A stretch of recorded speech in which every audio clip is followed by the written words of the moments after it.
Hi there. Glad to be back with you, and I know that some of you have been seeing some repeat shows, and the delay was I broke my foot, and we're not even going to go into that. But I am well and up and around now, and I guess I should introduce you to the newest part of my family. This is Megan. We got her from the pound, and she just thinks that she wants to be a star today.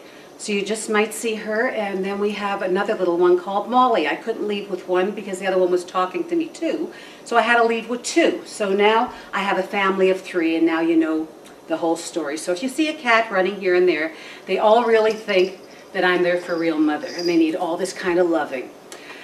The show I really wanted to follow through with today is the holiday season. You know, we're all getting ready for the holidays. But you know, the holidays really started with Halloween. And one of my biggest bugaboos is that we don't feed ourselves properly, we don't feed our kids properly. You know, with love we go and we buy them ice creams and we have to take them for the hamburgers and the hot dogs and everything. But it's a real misnomer that we're giving them food. So they bring home all this candy and we try to monitor what they eat. Now remember, a little munchkin can't take the amount of sugar and junk in their system that we can. I mean, we can look in the mirror, we can't take it either. But I'm talking about really health-wise, how fast it hits them. And what's really sad is what I'm seeing in my practice now with young kids. I'm seeing heart disease, I'm seeing sugar problems. Well, we know about overweight. You certainly don't need me to reiterate all the things that's written in magazines.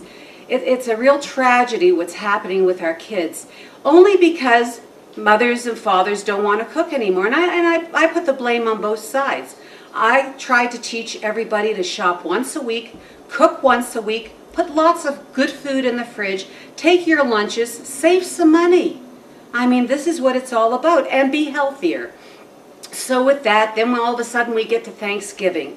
Well, now comes the distress. And a lot of you say, distress? Yeah, I've never heard that one. Well, distress is the beginning of disease. See, stress is a motivator, and one of these days I'll do a show on stress versus distress. But my concern is really that you understand what you're doing during the holidays. Because right away, and I see it in my own practice, not with patients that I've had for 10, 15 years, but I'm talking about people who maybe in this past year have come in and been ill for one reason or another. They've gotten on a good program. They're feeling terrific. And of course, because they're feeling terrific, they think, I've changed my whole body around, it's going to stay, and everything is hunky-dory. I can stop taking my vitamins for a few months. You know, holidays are coming, I got to buy a gift for this one and that one and whatever. And, you know, I think we need to stop. I think so much is happening in our society that we need to stop and selfishly think about ourselves. Because what we put in our body and what we do every day is our health insurance. You know, when you pay a company, you're really, that's supposedly to give you health insurance, they're actually only giving you sickness insurance. And depending on what they think you're worth once you go to the doctor or have surgery, that's what they're going to pay. So I'd like you to think about involving yourself with you each and every day, a little bit at a time. I probably spend more money on my supplements than most people walking out of my office. Why? Because I need to take care of myself. That's health insurance. And you know, a lot of people say, well, gee, you've lost all this weight and you don't look old and da-da-da-da. Why don't you talk more about anti-aging? And I said, well, because, you know, people want to think that there's something in one bottle that they're going to take. They listen to all these infomercials and magazines, and there's no one thing that's going to do it. Until you find out on a cellular level what isn't working properly in your body, there is no way you're going to be able to do anti-aging. I don't care how much you spend on cosmetics. You know, your health, your skin, everything comes from within. You know, I remember back when I was fat, I had a lot of problems with makeup. I always had nice complexion, but my makeup would change color. If I put on a pink lipstick, it turned to orange. I mean, it was just that acid, everything they call it imbalanced. And I think one of the first things I noticed, other than most of you who know my bio when I lost all my hair, which was really tragic, my skin broke out, And about the first few months, what I noticed was my skin changing. And now I can put on anything. You don't have to go and spend $150 for some kind of cream that's going to make you look younger and take the puffiness away. This is only temporary. What you want to do is make sure you nourish yourself from within. So let's get back to the holidays a little bit. You know, Thanksgiving is a perfect time where, you know, you get together with your friends and family. And in some cases, it's a very distressing time, because sometimes we have to see families that we don't want to see. And I know a lot of you are probably laughing out there, but you sort of feel obligated, you know. Well, it's this aunt or that aunt, or they're alone, but this one really aggravates me, and this one's this, and this one's that. I always suggest to people, if you have trouble with your family, why not take a cruise? I mean, go do something. You don't have to subject yourself to this if you can't change your mindset. So, okay, so now we're going to have our holiday meal. And isn't it amazing? We take all this time to cook and prepare. We eat everything, and about an hour after everybody has eaten, you hear Uncle Joe snoring on the chair. Aunt Mary is, oh my God, fighting to keep her eyes open. The kids are wild hooligans, and you'd like to just give them something to tranquilize them. Now, have you ever wondered what's going on? I mean, the older ones are falling asleep, the younger ones are all over the place. Is there any correlation? When they came in, they were normal human beings, and now nobody even wants to sit around and talk. Well, I want to give you a few hints, because I think this is really important. You know, instead of when people come in, I think it's real important to have some veggies out, have a dip out. You don't have to have all the candies and all the junk. Remember, you're going to have a meal.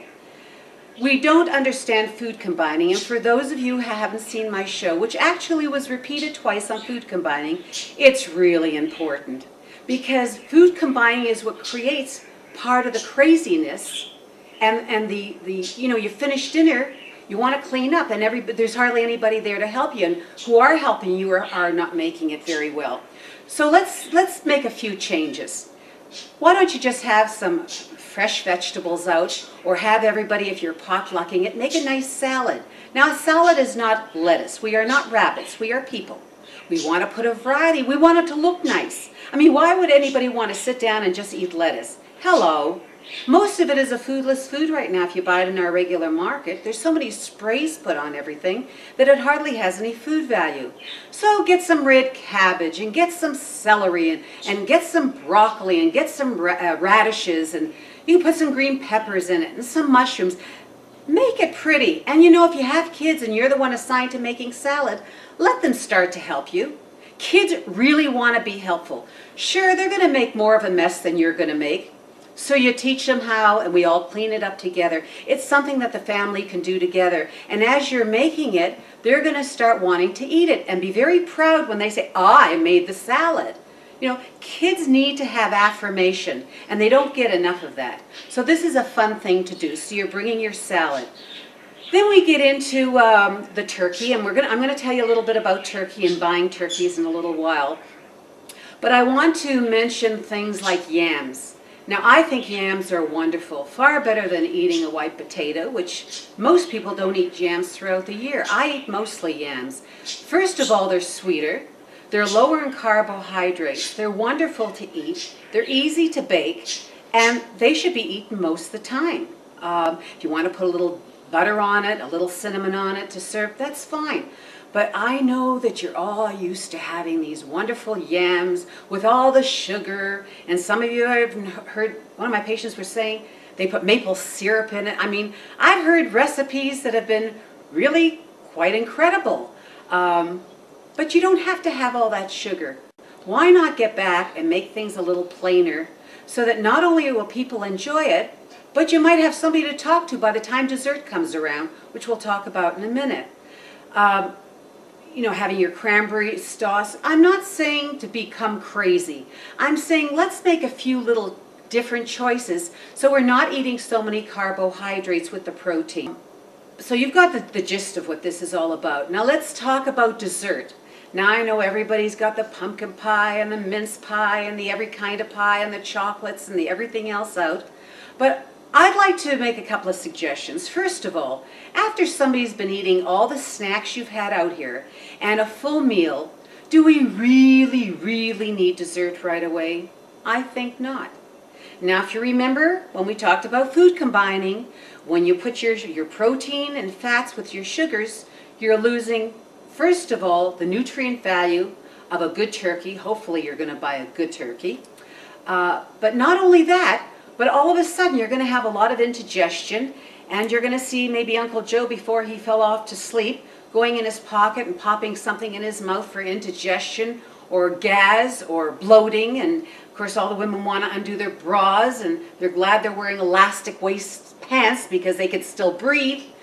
You're getting the gist of this. Now, if you haven't seen the show, look for it again, and it might play, because it's gotten a lot of good information out to people on food combining. And for those of you who have ordered my health test and got it, I always write, as part of the education that I do, is always food combining. It's real important. But if you wait a couple, 2.5 hours after your meal to have your dessert, everybody will still be up, having some fun. Maybe you'll even play with the kids. Let's talk about the kids for a minute. Remember the wild hooligans that came in looking really nice? Their shirts were tucked in, the girls looked cute, and now all of a sudden their shirts are out, they're running around like maniacs. They won't be all crazy if you don't food combining correctly. So these are all things to look at. And by the time dessert comes, your other part of your meal has digested itself. And now, have some dessert. You know, I don't sit here, most people think, and that's probably why they don't invite me anywhere. Oh God, I'm going to eat pie, or if I can't have dessert if she's around. I'm not the police. If I want to have pie, I have pie. I never not eat out what I want. And if any of you see anybody who knows me and have seen me in a restaurant, they'll know I have everything I want when I'm out. I just don't do it all the time. And at home, I try to behave myself. For the most part, I really do. But I don't live my life walking on eggs. And when you've been 311 pounds and you took so much to get this off, I didn't do this not to eat. I did it to find out how to maintain after I've lost it. And that's why I maintain. So, and besides which, when I eat this stuff, believe it or not, I really don't feel good. I mean, even when I go away for a weekend, I'll eat out all the time. I really can't wait to come home. I almost feel I have to detoxify myself, because I'm not used to eating that amount of sugar, that amount of bread. And I'm not saying I don't have these things, but I don't have them all day. I don't eat in restaurants 3 times a day. And then if we're going somewhere and there's a festival, you're eating from stuff on the street. I'm not missing out on anything. So I don't want you to think that, oh wow, she's done this and she's Miss Goody Two-Shoes and she doesn't do any of this stuff. I do everything. I just try to do it in moderation. And by and large, when I eat a lot of stuff, as I said, I really don't feel good. My stomach feels bad. I mean, I feel it right away. So I'm trying to give you some hints on eating a little bit better, a little bit more sensibly. Turkey is fine, chicken is fine. There's other things you can put out there as far as fish is concerned. You don't have to just have one thing. And I'm not saying you shouldn't have the stuffing, and a little stuffing is fine. Have a little less of it. The point is, if you have combined a lot of sugar, and remember your bread, all those wonderful breads that everybody has on the table during holiday time, that turns into sugar very quickly.